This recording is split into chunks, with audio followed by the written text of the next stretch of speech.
Hey, what's up, everyone? So, this is your girl Meredith, and I wanted to come back on here with an update. So, if you're just tuning into my channel, I'm going through a series of home buyer vlogging. Okay, I wanted to share my experience from start to finish. So, if you're just getting to this video, I believe this video is like the 8th video somewhere in there. I'm gonna tell you, I'm gonna lose track after a while, but if you're just seeing this video and you want to go back and see it from the very beginning, I did at least say that one was day one. Okay, so right now, this is the stage where on the last video I explained that we were waiting on a second appraisal. We had to get a second appraisal because of the type of loan that I am pursuing, which is an FHA, because FHA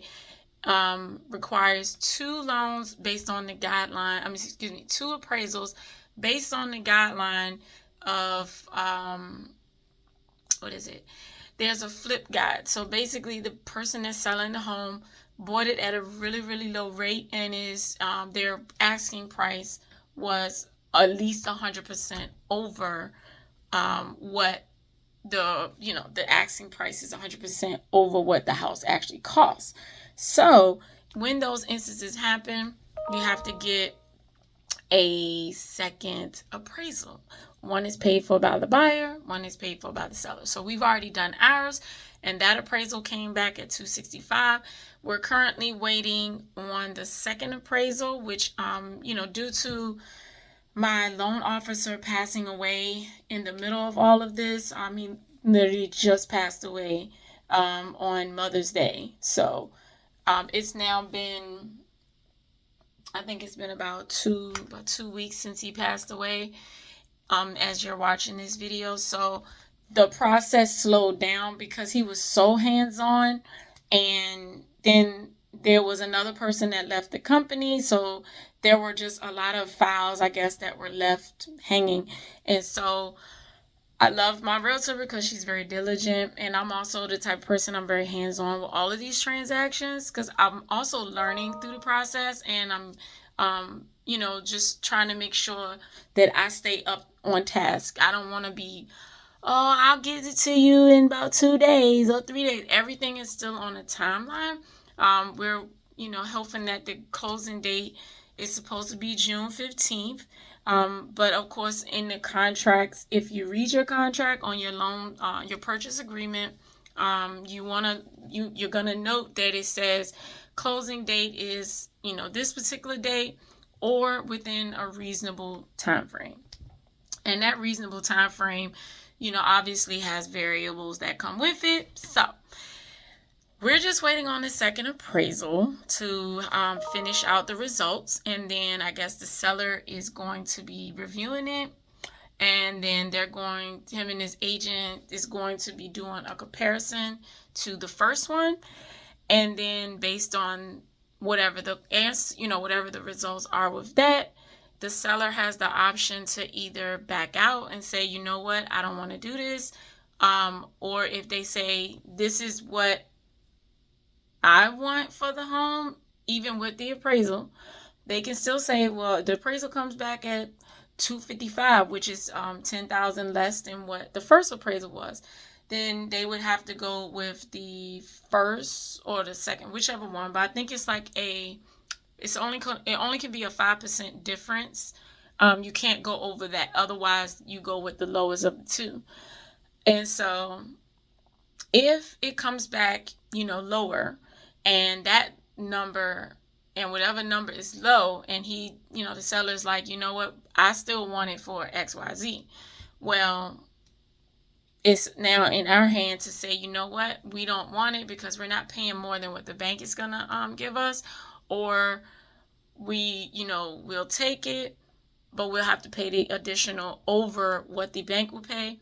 Or the seller can be like, no, I just don't want to do this. So at any given point around this appraisal, depending on what the addendum is, okay, each party can back out.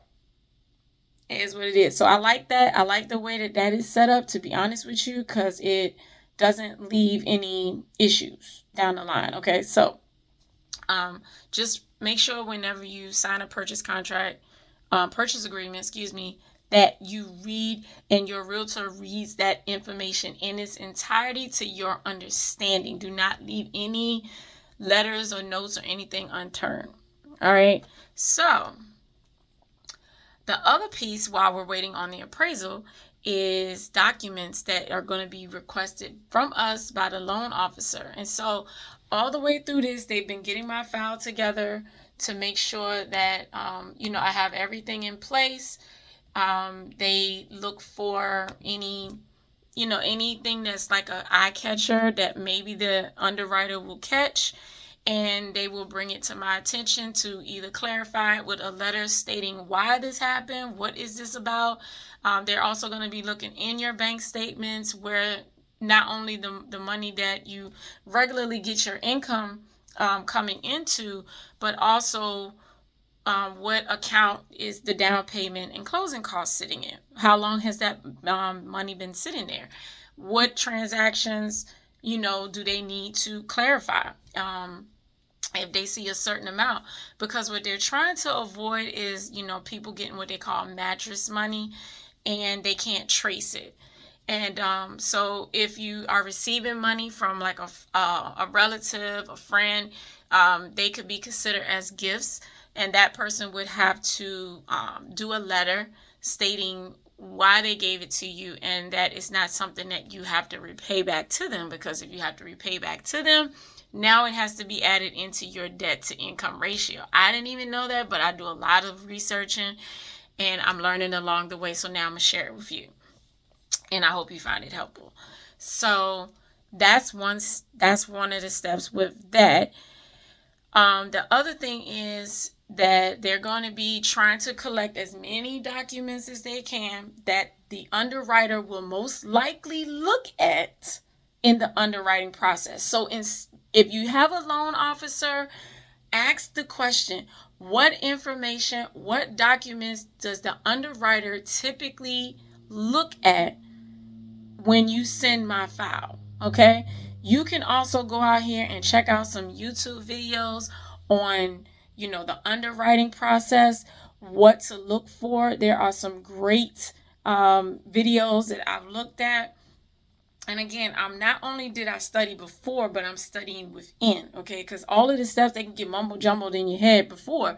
But now that I'm going through the phases, I want to know what's this phase, and I want to know what's next. So there's no surprises. So one person mentioned on a video, and I will drop the link to her video in here so you can check it out, because it was a great breakdown that it was between her as a loan officer, and then there was a lender on the phone on the interview, and she was previously an underwriter. Okay, so that was an amazing video that they shot.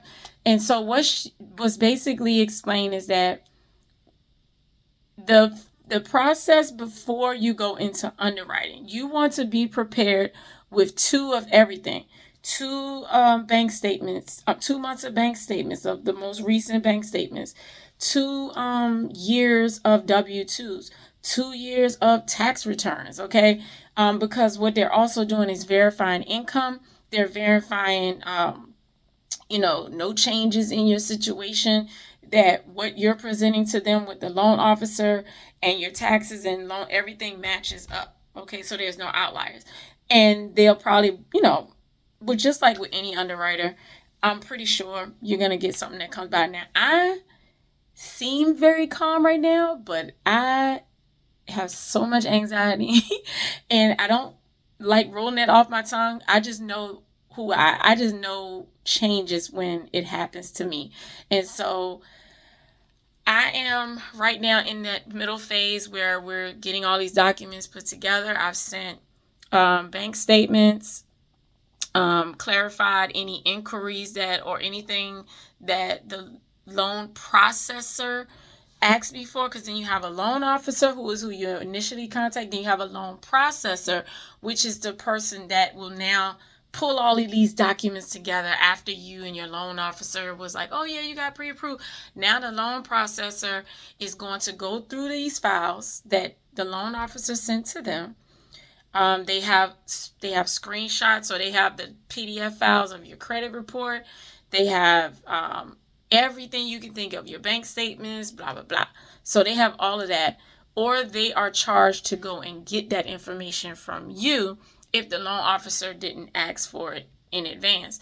And so that's what's happening now, is that they're collecting everything that they could possibly think that the loan officer, may ask. And then, with that, you want to be transparent. And I know a lot of times there's, situations where we want to keep things away from them, but trust and believe me, just by me researching and studying and listening to all of the things I have, the underwriter and the lender are going to look anyway. They have these backdoor reports, and they can see more. They can, they have access to, obviously, the IRS to get tax transcripts, which if they want those, they will send you a document to say you need to release, sign a release of information, and they'll get it, okay?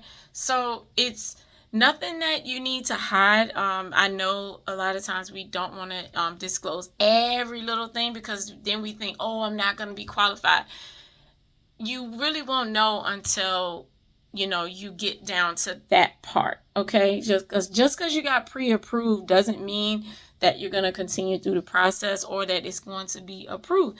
It's going to come with some conditions, because they're going to need stuff from the underwriting, side. The lender wants to make sure everything is clean and cut as best as possible, because they are looking at your ability to repay.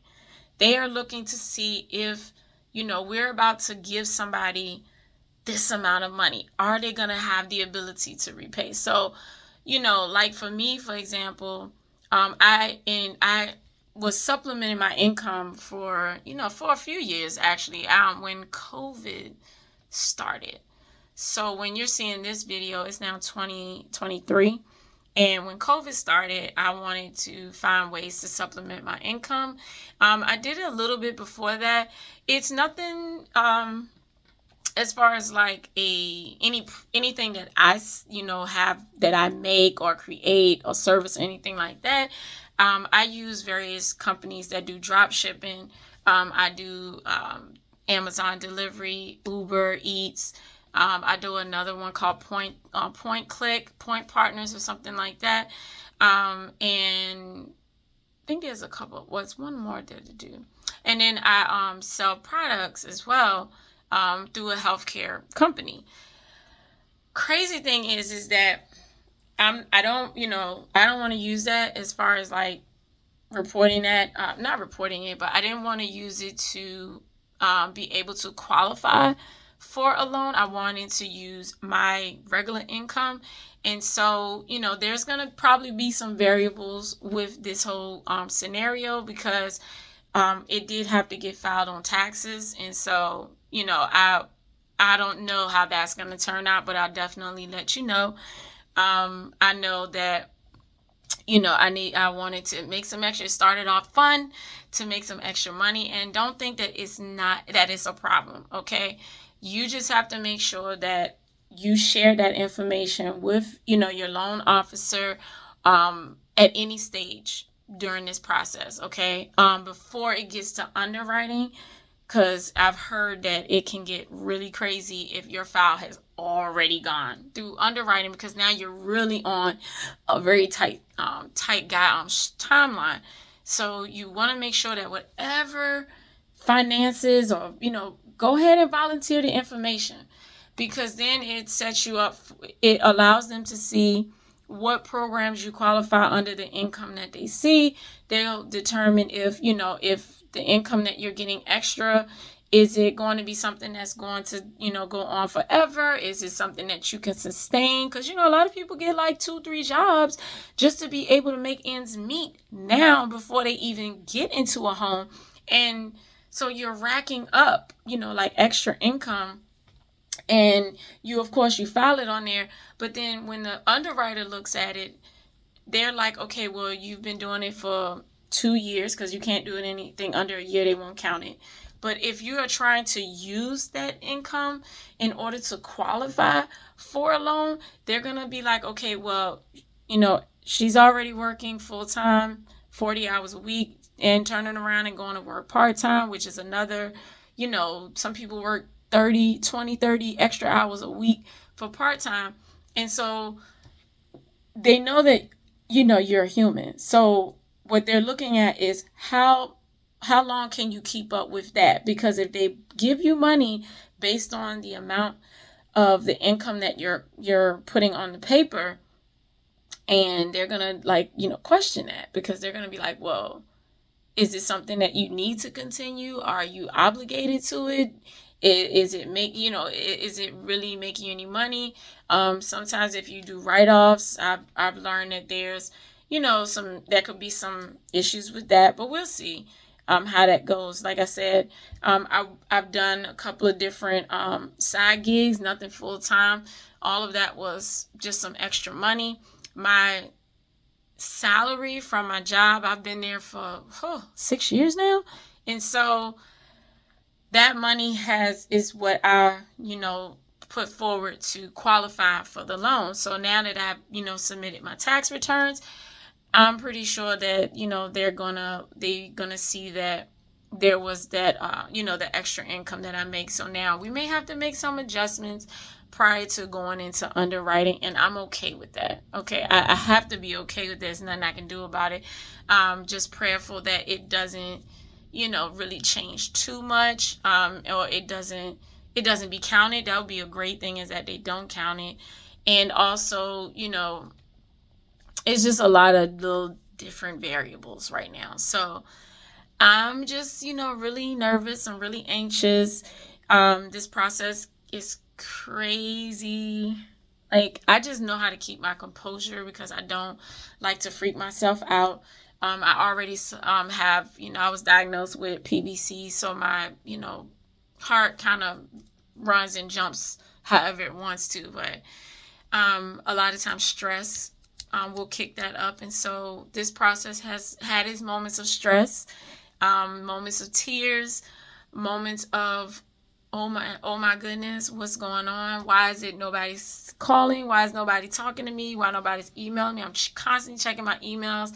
And so right now I'm just waiting for the loan officer and loan processor to get back to me, to see what documents I need to submit again, or what on the documents do I need to address, yada, yada, yada. So that's where we are right now. I hope this video was helpful. If you do, find this video helpful, and, you're on here, you're absolutely thankful and grateful for this, please make sure you subscribe and follow this channel, and I will continue to keep you updated through the process. All right, have a great day.